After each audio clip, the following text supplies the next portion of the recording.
Jeanette, would you like to come on and read something, please? Okay, sure. Yes, it was raised. I'm going to read one that's been around a while, but is called Dogs on the Beach. They have come to the place of their resemblance. Leash and memory of leash are gone because they are precisely where they want to be and will go nowhere else unless taken. They will run as long as the tide runs, evenly with it on the graveled beach, then hurtle flat-eared to the grass and return over and over to the foam that fringes their contentment. This is what they dream about when their legs spin or snouts twitch and probe. What is sought when intent, an ear cocks towards something I don't yet hear. They do not need me. I have simply brought them so I may watch their abandon, their ease at the shifting brim. Thank you.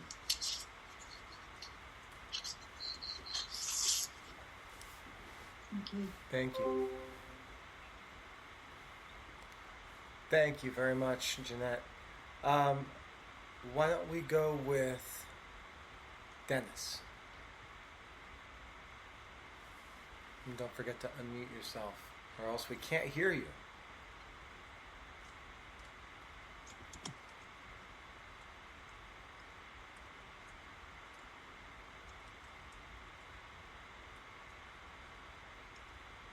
Dennis, do you want to come on? Okay. There we go. I got this one out of the newspaper, listed in the classifieds as entertainment, author unknown. There once was a lady named Sue who had nothing whatever to do, and who did it so badly, I thought she would gladly have stopped before she was through.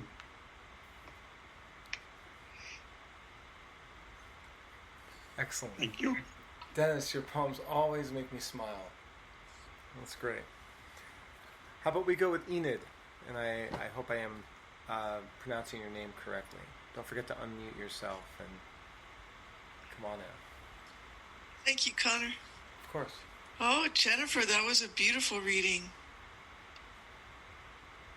I got really lost in the one about the stars. I loved that one.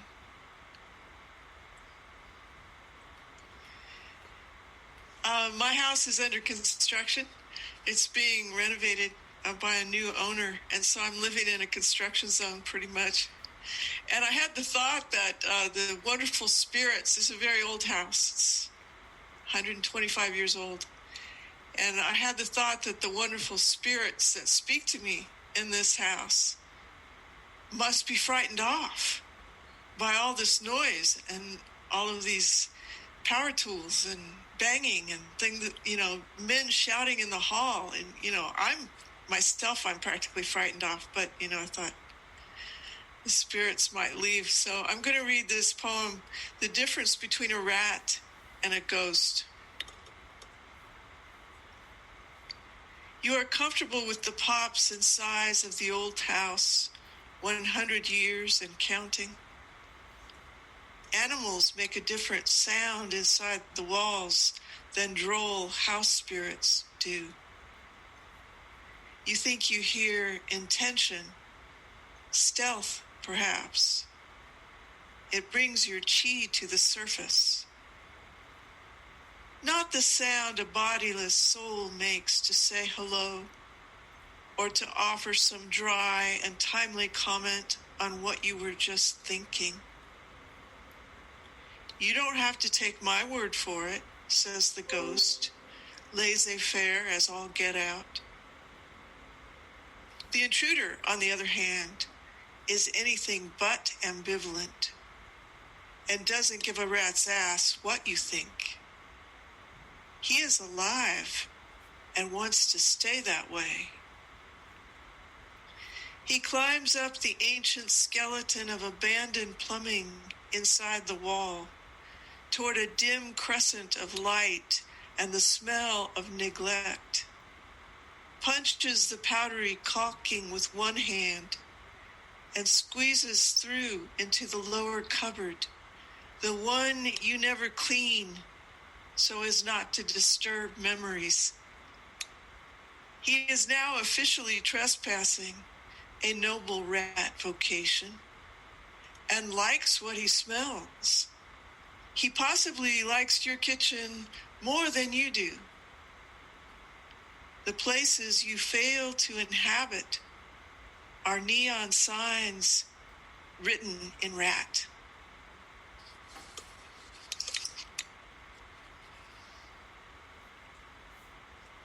Wonderful, Enid. Written in rat. I'm going to tell that to my wife later. She'll love that line. What a great... We just redid our kitchen last September, and I'm pulling down drywall, and I saw a lot written in rat. And I had to erase it. And then as an acupuncturist, any poem that has the word she in it is a poem for me. So, how about we go with Chuck Olson? Come on up. Okay, Jennifer just told me about this yesterday, and she says I could read if I wanted. So I said, yeah, I don't have anything scary to do scheduled, so that'd be fine. This is something that I started writing while I was still laying in bed and picked up my phone and started tapping into it.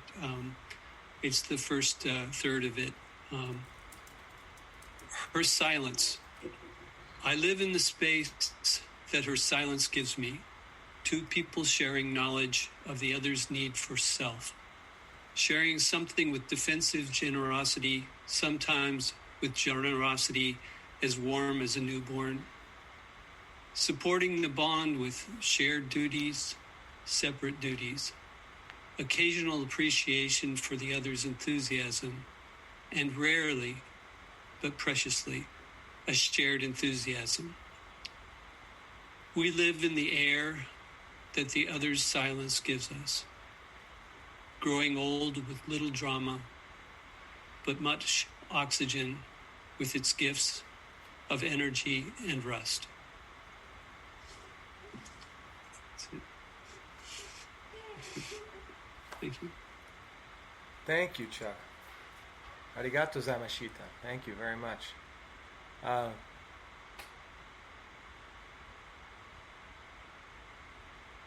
I'm just looking down the list here. I'm not just staring at my camera blindly, so bear with me.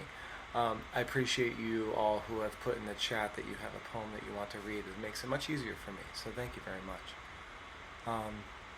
I don't believe I've missed anyone so far going down here. And I'm very excited. Wendy Zimmerman, you have two that you would like to sing. And this is excellent. I'm so excited about this. So if you'd like to do one now, and then we'll do a couple poems and come back to you. If you'd like to do both, whatever your preference is fine by us. I could do one now and do the other one after everybody makes sure they've gotten a turn. I was hoping you'd say that because it sounds that sounds wonderful to break it up. So please. None of my songs usually run too long anyway, but this one is called No Screaming on the Roller Coaster. The idea came to me from the headline in the news that they're opening up the amusement parks, but you're not allowed to scream on roller coasters anymore. So this is the song that came from that. I wrote it last month. And I do write poetry, but I usually wind up turning it into something with a melody for singing because I have more opportunities to sing. So here we go. I can ride a roller coaster, but they won't let me scream. It's one of COVID's rules, how incongruous it seems. But down steep drops, around sharp curves, there's no way to deny it. Sheer fright makes me shriek that way, so how can I be quiet?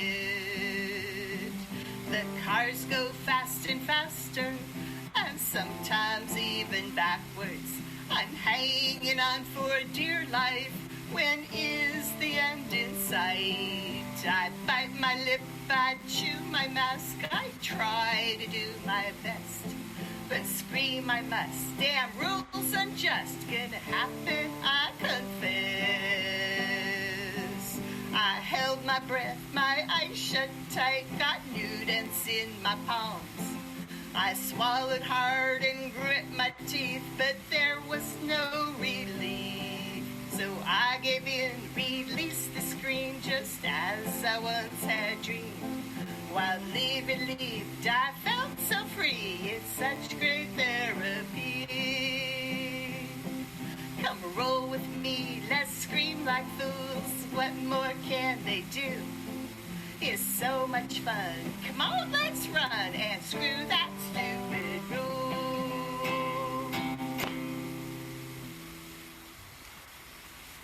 Thank you. For everyone here, I'm going to go, woo! Thank you, Connor. Wow, that was wonderful. That was great. If you live near Newbury Park and you're free this Friday, please come on over and sing that. You will be a hit of the neighborhood. I guarantee it. Well, I'll see what I could do. I do get some of your next door, and I have been to your Smile Jam. I went on Halloween, actually. Oh, that was a really good one. I like that. That was a big one. Yeah, that was a big one. Well, great. I'm glad you get that. So, well, I will say, until you're back on, if you don't mind, yep, there you go. Please put on mute because you do have some background noise on there. And Mr. Stockard, why don't you come on?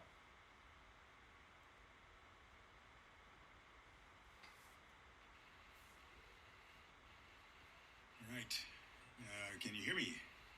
I'm sorry, I can't rename myself for some reason tonight. Whenever I come on the Thousand Oaks, whatever feed, it doesn't let me rename myself. So I'm Russell Stockard, so you don't have to call me Mister. All right, thank you. I'm enjoying the night so far, and thank you very much, Jennifer. Just some amazing stuff that you brought such amazing reading to. So thank you. Thank you, Connor. My poem is, I guess, a little more serious. I'm sorry to have to follow the light song there. Thank you very much for that too, Wendy. All right, it's called Martyr. And there is a suppression of democracy and freedom in Myanmar going on right now. And just a few days ago, one of their great poets, whose name Ket Thi, died in military detention in a place called Shwebo, the center of the resistance. And I've had a couple of students from Myanmar, not lately, so I was thinking about them and went ahead and wrote this. I teach at Cal Lutheran, for those of you who don't know. Martyr. Oops. Dear Ket Thi, you wanted to live as a poet, so you gave up life as an engineer. Selling cakes and ice cream on the side, your truth emerged from the chrysalis, and you became the poet you had to be. You spoke out. They shoot in the head, but they don't know the revolution is in the heart. For this you earned a rest.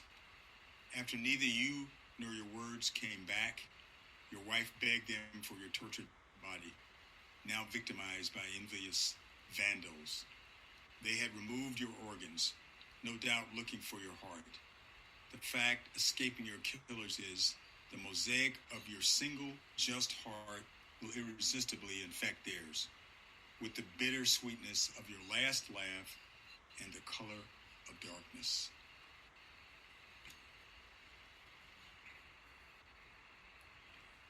Thank you, Russell.